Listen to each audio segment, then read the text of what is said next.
வணக்கம். NS vlog channel. NS vlog சேனலுக்கு ஆதரவு கொடுங்க. என்னுடைய லைவு, என்னுடைய வீடியோஸ், என்னுடைய ஷார்ட்ஸு எல்லாம் பார்க்குறீங்களா? எப்படி இருக்குது? ஸ்கிப் பண்ணாமல் பாருங்கள். ஸ்கிப் பண்ணி பார்த்தீங்கன்னா ஒன்றும் தெரியாது, புரியாது. வீடியோஸ் எல்லாம் ஃபுல்லாக பாருங்கள். புதுசாக பார்த்தீங்கன்னா சப்ஸ்கிரைப் பண்ணிவிட்டு பாருங்கள். பக்கத்தில் உள்ள பெல் ஐக்கானையும் டச் பண்ணிக்கோங்க. அப்போ தாங்க நான் போடுற வீடியோஸ் எல்லாம் 1 by 1 வரும். புதுசாக பார்க்குற நீங்கள் சப்ஸ்கிரைப் பண்ணிவிட்டு பாருங்கள். ஆளுங்கிற பட்டனையும் அழுத்திக்கோங்க. அந்த வீடியோக்குள்ளே போகலாமா? என்ன பார்க்க போகிறோன்னா, நாம் வாழ்க்கையில் பிள்ளைங்களாகட்டும், நாமளாகட்டும், அதாவது நம்ம சக்திக்கு தகுந்த மாதிரி நம்மளுடைய பொருளாதாரம், நம்மளுடைய செல்வங்கள் எப்படி இருக்கோ அதுக்கு தகுந்த மாதிரி நாம் ஏதோ ஒரு டிகிரி படிக்க வைப்போம். அதனில் அதுக்கு என்ன பவரோ அதுக்கு தகுந்தாப்பில் வேலைக்கு போயிடுவோம். இந்த வாழ்க்கைங்கிற பாடம் இருக்குது பார்த்தீங்களா? அந்த வாழ்க்கைங்கிற பாடம் என்ன செய்யும்? பல டிகிரி அதுங்க கற்றுக் கொடுக்கறதுக்கு முன்னாடியே டிகிரியை நமக்கு கொடுத்துருது.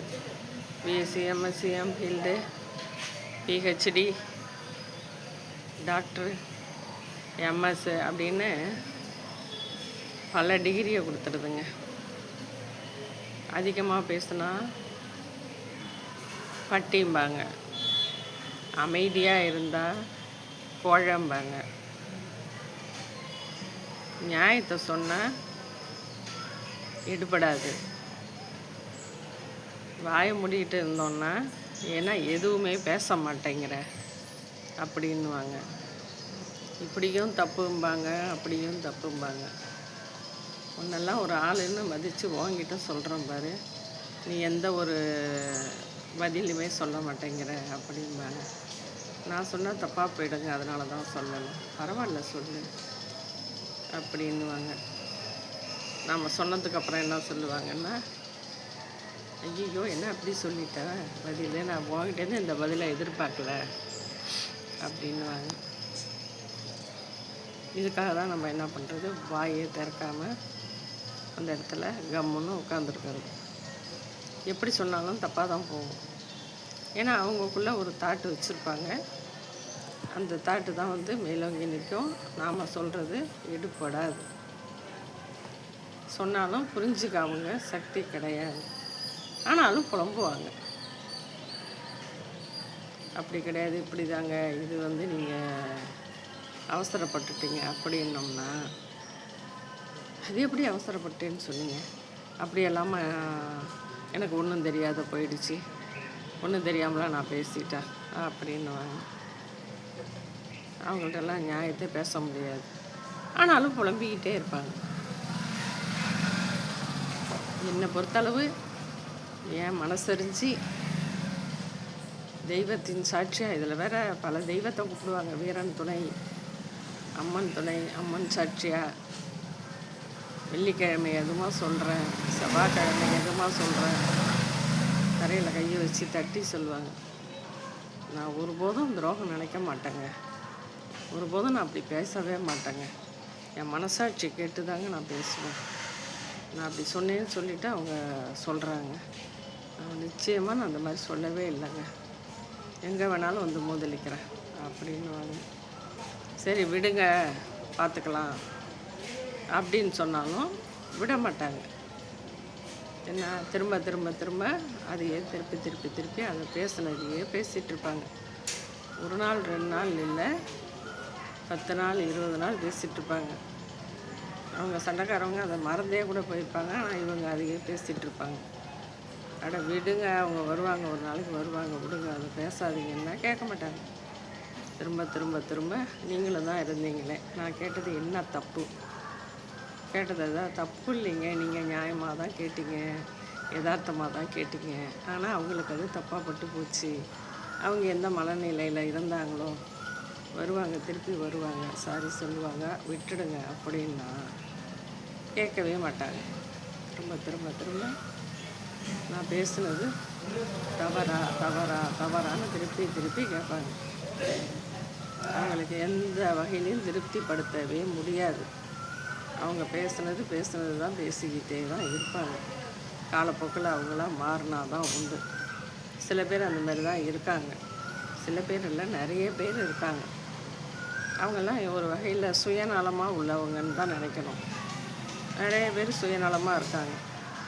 எந்த ஒரு இடத்துக்கு போனாலும் தன் வீட்டுக்கு என்ன வேணும், தான் வீட்டுக்கு என்ன யூஸ் ஆகும், தான் வீட்டு பசங்க என்ன யூஸ் ஆகும், இதெல்லாம் பொருள்லாம் பசங்களுக்கு எடுத்துகிட்டு போகலாமா, அந்த கெஸ்ஸிங்கில் தான் இருப்பாங்க. அந்த ஒரு தாட்டில் தான் அவங்க பேசிகிட்டு இருப்பாங்களே தவிர மற்றவங்களுக்காக பேச மாட்டாங்க. யாருமே சரி, நமக்காக யாரும் கிடையாது. அதை முதல்ல புரிஞ்சுக்கோங்க. நம்மளை சுற்றி இருக்கிறவங்க நம்மளை மட்டம் தட்டியும், நம்மளை கேவலப்படுத்தியும், நம்மளை அசிங்கப்படுத்தியும், நம்மளை அவமரியாதை பண்ணியும் தான் பேசுவாங்களே தவிர நல்ல விதமாக 4 வார்த்தை பேசவே மாட்டாங்க. அப்படியே மீறி பேசினால் கூட எதிர்க்க, இல்லை நீங்கள் பரவாயில்லைங்க, நல்லதாக தான் சொல்கிறீங்க, நீங்கள் ஒருத்தருக்கு ஒருத்தர் கிண்டி விடுற மாதிரிலாம் பேசலை அப்படின்லாம் சொல்லுவாங்க. ஆனாலும் நம்ம போனதுக்கப்புறம் ஏப்பா அந்தம்மா பயங்கரமான ஆள், உண்மையை சொல்கிறேன்னு 2 நம்மளை திட்டுற மாதிரியே பேசுது அப்படின்னு நம்ம முன்ன விட்டு பின்ன பேசுவாங்க. யாருமே அதனால் யாரையும் நல்லவங்க இல்லை அப்படின்னு நாம் சர்டிஃபிகேட் கொடுக்க முடியாது. நாம் முதல்ல நல்லவங்களா, நாம் திருந்தி என்னென்ன திருத்தங்கள் கொண்டு வரணும், நம்ம மனசாட்சிக்கு நம்ம என்ன தவறுகள் பண்ணுறோம், நம்ம என்ன எப்படி இருக்கணும், இதெல்லாம் நாம் யோசித்து நம்ம நல்லவங்கள நம்மளை திருத்திக்கலாம். அவ்வளோதான். அடுத்தவங்களெல்லாம் அந்த காலத்தில் திருத்தவும் முடியாது. சொன்னாலும் ஏற்றுக்க மாட்டாங்க. நீங்கள் என்ன ஞானியா என்னை திருத்துறதுக்கு? எனக்கு எல்லாம் தெரியும். நான் எத்தனை பேருக்கு அட்வைஸ் பண்ணியிருக்கேன், நான் எத்தனை பேருக்கு ஆலோசனை சொல்லியிருக்கேன். என்னால் யாருக்கும் எந்த விதத்துலையும் எப்போதுமே தீங்கு வராது. அடுத்தவங்க மனசறிஞ்சு பேசுவேன், அடுத்தவங்களுக்கு எந்த தீங்கும் விளைவிக்க மாட்டேன்னு அப்படியே பயங்கரமாக பேசுவாங்க. அந்தமாரி பேசுகிறவங்கள்ட்டலாம் 10 அடி தள்ளியே இருந்து நாம் பேசணும். ஏன்னு கேட்டிங்கன்னா, எப்போ வேணும் நம்மளை காலை வரி விடுவாங்க. நல்லவங்க மாரி அவங்கள்ட்ட எதிரிக்கிட்ட நல்லவங்க மாரி நடிச்சுக்கிட்டு அவங்க அப்படி தாங்க பேசுவாங்க. நீங்கள் அவங்கள்ட்ட ஜாக்கிரதையாக இருங்கன்னு நம்மளை பற்றி அவங்கள்ட்ட போட்டு கொடுப்பாங்க. அதனால் யாரும் நம்பக்கூடாது. முதல்ல நம்மளை நாம் நம்பணும். நம்பி நம்ம நாக்கு வாய்க்குள்ளே இருக்க அடக்கமாக பேசிக்கிட்டு நல்லா இருக்கீங்களா, ஓகே, உட்காரக்கூடாது, அனாவசியமாக உட்காரக்கூடாது, அனாவசிய பேச்சு பேசக்கூடாது, அடுத்தவங்கள பற்றி பேசக்கூடாது. சொல்கிறாங்களேன்னு போட்டு கேட்டுட்டு பேசாமல் எந்திரிச்சு வரணுமே. நம்ம வாயை திறந்து பதில் மொழி எதுவும் அவங்க ஆமாங்க நான் அன்றைக்கி கூட பார்த்தவங்க அப்படி தான் பேசுகிறாங்க, எதுவுமே நம்ம திருப்பி பேசக்கூடாது. சைலண்ட்டாக சொன்னதுக்கு ஆமாம் போட்டுட்டு பேசாமல் வந்துட்டோம்னா தப்பிச்சோம். ஏதாவது ஒன்று சொல்லியிருந்தோன்னு வச்சுக்கோங்களேன், அதை 1 2 பிட்டு போட்டு அங்கே போட்டு திரிச்சு விட்ருவாங்க. அவங்க அங்கேருந்து அவங்க பரிமளா அம்மாட்ட சொன்னீங்களாம்ல, ஏத்தா ஓட்டு சௌந்தர்யாட்ட சொன்னீங்களாம்ல, பக்கத்து வீட்டு பாண்டியம்மாட்ட சொன்னீங்களாம்னு நியாயத்தை வைப்பாங்க. அதனால நாம் வாயை மூடிக்கிட்டு எந்த வம்புக்கும் போகாமல் இருக்கணும்னு நினச்சோம்னா ஒதுங்கி போகிறது பெட்டருங்க.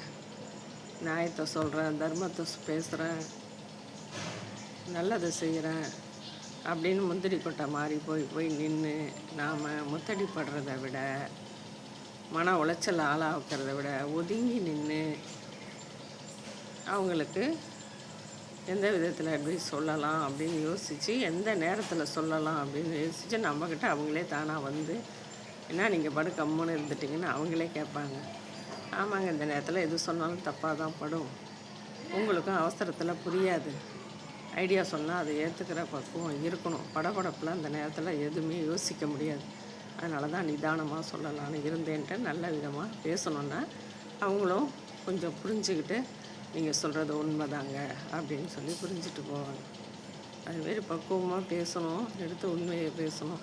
ஆனால் இந்த காலத்தில் அவசர உலகத்தில் எதுவுமே பிரச்சனையாக தான் போகுதே தவிர நல்ல விதமாக யாரும் பேசுகிறதில்ல. சென்னையில் எடுத்துக்கோங்களேன், எல்லார் வீடும் சாத்தியாக தாங்க இருக்கும். யார் வீட்லேயும் யாரும் பேச மாட்டாங்க. டிவி ஓடும், வேலையை பார்ப்பாங்க, படுத்துக்குவாங்க. ஆஃபீஸ் போவாங்க, வருவாங்க, கதவை திறப்பாங்க, பூட்டுவாங்க, உள்ளே நுழைஞ்சதை லாக் பண்ணிட வேண்டியது. லாக் பண்ணிவிட்டு அவங்க அன்றாட வேலையை பார்த்துட்டு அவங்க கடமைகளை முடிச்சுட்டு படுத்துருவாங்க. அப்படி தான் ஓடிட்டுருக்கு. பக்கத்து வீட்டில் என்ன நடக்குது, எதிர் வீட்டில் என்ன நடக்குது. ஏன்னா அவங்களுக்கு டைம் பத்தல. வேலை முடிஞ்சு அவங்க ஆஃபீஸ் போயிட்டு வந்து ஒர்க்கை முடித்து தூங்குறதுக்கு ரெஸ்ட் எடுக்கவே டைம் இல்லை. அதனால் அவங்கவுங்க வேலையெல்லாம் அவங்கவுங்க பார்த்துக்கிறாங்க. அதேமாரி அனாவசிய சண்டைக்கு போகாமல் அடுத்தவங்க அலட்சியமாக பேசாத அளவுக்கு நாம் தான் நடந்துக்கணும். நம்ம உண்டு, வேலை உண்டு, வித்தை உண்டுன்னு சொல்லிட்டு நம்ம இருந்தோம்னா எந்த பிரச்சனையும் நம்மளை அண்டாது. மற்றொரு வீடியோவில் சந்திப்போம். பை.